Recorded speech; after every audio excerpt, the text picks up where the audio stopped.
North wood apartment ಏನಿದೆ ಸಂಪೂರ್ಣವಾಗಿ ಜಲಾವೃತ ಆಗಿತ್ತು.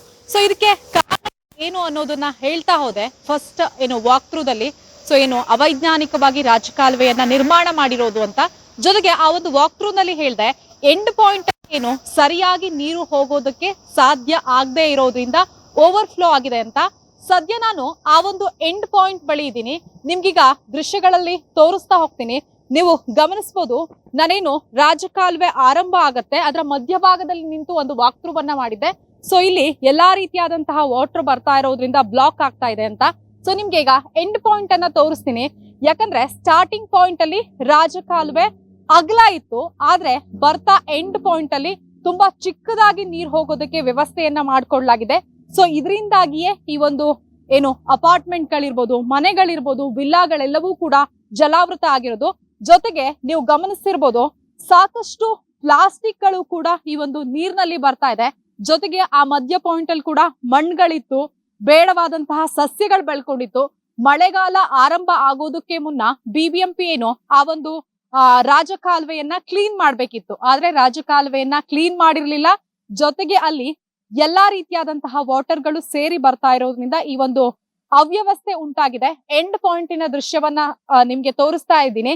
ಎಂಡ್ ಪಾಯಿಂಟ್ ನಲ್ಲಿ ಈ ಸಮಸ್ಯೆ ಇರೋದ್ರಿಂದಾನೇ ಅವೈಜ್ಞಾನಿಕವಾಗಿ ರಾಜಕಾಲುವೆಯನ್ನ ನಿರ್ಮಾಣ ಮಾಡಿದ್ರಿಂದನೇ ಈ ಒಂದು ವಿಲ್ಲಾಗಳಿಗೆ, ಅಪಾರ್ಟ್ಮೆಂಟ್ ಗಳಿಗೆ, ಮನೆಗಳಿಗೆ ನೀರ್ ನುಗ್ಗಿರೋದು.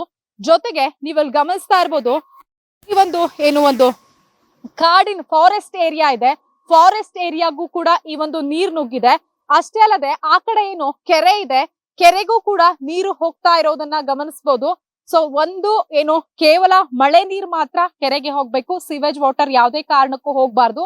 ಆದ್ರೆ ಇಲ್ಲಿ ಎರಡೂ ಮಿಕ್ಸ್ ಆಗಿ ಬರ್ತಾ ಇರೋದ್ರಿಂದ ಈ ಒಂದು ಅವ್ಯವಸ್ಥೆ ಆಗಿರುವಂತದ್ದು.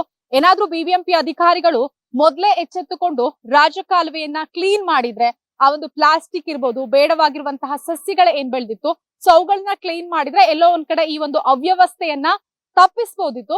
ಜೊತೆಗೆ ಇಲ್ಲೊಂದು ಸೈಟ್ ಅಥವಾ ಇವ್ರದೊಂದು ಪ್ರೈವೇಟ್ ಪ್ಲೇಸ್ ಇದೆ, ಅಲ್ಲಿ ಕೂಡ ನೀವು ಗಮನಿಸಬಹುದು ಯಾವ ರೀತಿಯಾದಂತಹ ನೀರ್ ನಿಂತಿದೆ ಅಂತ. ಫುಲ್ ಸ್ಮೆಲ್ ಬರುವಂತಹ ಸಿವೇಜ್ ವಾಟರ್ ಕೂಡ ನಿಂತಿದೆ. ಸೊ ಇಲ್ಲೇ ಪಕ್ಕದಲ್ಲಿ ಮನೆ ಇದೆ, ಪಕ್ಕದಲ್ಲಿ ಮನೆಯಲ್ಲಿರೋರು ಮೂಗು ಮುಚ್ಕೊಂಡು ಇರುವಂತಹ ಪರಿಸ್ಥಿತಿ ನಿರ್ಮಾಣ ಆಗಿದೆ. ಯಾಕಂದ್ರೆ ಪ್ರತಿಯೊಬ್ರು ಕೂಡ ಬೆಂಗಳೂರಿನಲ್ಲಿ ಸ್ವಂತ ಮನೆಯನ್ನ ಹೊಂದಬೇಕು ಅನ್ನುವಂತಹ ಕನಸನ್ನ ಕಂಡಿರ್ತಾರೆ. ಸೊ ಇದಕ್ಕಾಗಿ ಸಾಕಷ್ಟು ಕಷ್ಟಪಟ್ಟು ಲಕ್ಷ ಹಣವನ್ನ ಕೋಟ್ಯಾಂತರ ರೂಪಾಯಿ ಕೊಟ್ಟು ಈ ರೀತಿಯಾದಂತಹ ಮನೆಗಳನ್ನ, ವಿಲ್ಲಾಗಳನ್ನ ಪರ್ಚೇಸ್ ಮಾಡ್ತಾರೆ. ಆದ್ರೆ ಈ ರೀತಿಯಾದಂತಹ ಪರಿಸ್ಥಿತಿ ನಿರ್ಮಾಣವಾದ್ರೆ ಯಾಕಪ್ಪ ಈ ಮನೆಗಳನ್ನ ತೆಗೆದುಕೊಂಡ್ವಿ ಅನ್ನುವಂತಹ ಯೋಚನೆಯನ್ನ ಮಾಡ್ಬೇಕಾಗತ್ತೆ. ಜೊತೆಗೆ ಇನ್ನೊಂದು ವಿಚಾರ ಏನಂದ್ರೆ, ಇವುಗಳನ್ನ ಸೇಲ್ ಕೂಡ ಮಾಡೋಲ್ಲ. ಯಾಕಂದ್ರೆ ಈ ರೀತಿಯಾದಂತಹ ಯಾರು ಪರ್ಚೇಸ್ ಮಾಡ್ತಾರೆ. ಜೊತೆಗೆ ನಿನ್ನೆ DCM DK ಶಿವಕುಮಾರ್ ಅವರು ಭೇಟಿ, ಸೊ ಎಲ್ಲ ಸಮಸ್ಯೆಗಳಿಗೂ ಕೂಡ ಪರ್ಮನೆಂಟ್ ಆಗಿರುವಂತಹ ಸೊಲ್ಯೂಷನ್ ಅನ್ನ ಕೊಡ್ತೀನಿ ಅಂತ ಹೇಳಿದ್ದಾರೆ. ಜೊತೆಗೆ ಇವತ್ತೇನಾದ್ರೂ ಮಳೆ ಬಂದ್ರೆ ಇನ್ನೂ ಕೂಡ ಈ ನೀರು ಒಳಭಾಗಕ್ಕೆ ಬರುತ್ತೆ. ಸೊ ಸಾಕಷ್ಟು ಸಮಸ್ಯೆ ಆಗತ್ತೆ. ಗಮನಿಸಬಹುದು, ಇಲ್ಲಿ ಮಾಸ್ಕಿಟೋಸ್ ಗಳು ಕೂಡ ಉತ್ಪತ್ತಿ ಆಗ್ತಾ ಇದೆ. ಇದರಿಂದ ಮಳೆಗಾಲದ ಸಂದರ್ಭದಲ್ಲಿ ಬರುವಂತಹ ಮಲೇರಿಯಾ ಇರ್ಬೋದು, ಡೆಂಗ್ಯೂ ಜ್ವರ ಬರುತ್ತೆ. ಸೊ ನಾವು ನೀರು ಜಲಾವೃತ ಆಗಿದ್ದು ನೋಡಿದ್ವಿ, ರಾಜಕಾಲುವೆ ಅವೈಜ್ಞಾನಿಕವಾಗಿ ನಿರ್ಮಾಣ ಆಗಿದೆ ಅನ್ನೋದನ್ನ ಕೂಡ ಮಾಡಿದ್ವಿ. ಎಲ್ಲೋ ಒಂದ್ ಕಡೆ BBMP ಅಧಿಕಾರಿಗಳು ಎಂಡ್ ಪಾಯಿಂಟ್ ಅಲ್ಲಿ ನೀರು ಸರಿಯಾಗಿ ಹೋಗೋದಕ್ಕೆ ವ್ಯವಸ್ಥೆಯನ್ನ ಮಾಡ್ಕೊಡದೆ ಇರೋದು ಕೂಡ ಇದೆಲ್ಲದಕ್ಕೂ ಕೂಡ ಕಾರಣವಾಗಿದೆ. ಸೊ ಇಲ್ಲಿನ ನಿವಾಸಿಗಳು ಕೂಡ ಆಕ್ರೋಶವನ್ನ ಹೊರ ಹಾಕ್ತಾ ಇದ್ದಾರೆ. ಯಾಕಂದ್ರೆ ಸಾಕಷ್ಟು ದುಡ್ಡನ್ನ ಕೊಟ್ಟು ನಾವು ಈ ಒಂದು ಮನೆಗಳನ್ನ, ವಿಲ್ಲಾಗಳನ್ನ ಪರ್ಚೇಸ್ ಮಾಡ್ತೀವಿ, ಆದ್ರೆ ಈ ರೀತಿಯಾದಂತಹ ಪರಿಸ್ಥಿತಿ ನಿರ್ಮಾಣವಾದ್ರೆ ಏನು ಅನ್ನುವಂಥದ್ದು. ಜೊತೆಗೆ ನಿನ್ನೆ ಉಪಮುಖ್ಯಮಂತ್ರಿ DK ಶಿವಕುಮಾರ್ ಅವರು ಭೇಟಿ ನೀಡಿದ್ರು. ಜೊತೆಗೆ ಅಧಿಕಾರಿಗಳಿಗೆ ಹೇಳಿದ್ದಾರೆ ತಕ್ಷಣವೇ ಪರ್ಮನೆಂಟ್ ಸೊಲ್ಯೂಷನ್ ಅನ್ನ ಕೊಡ್ಬೇಕು ಅಂತ.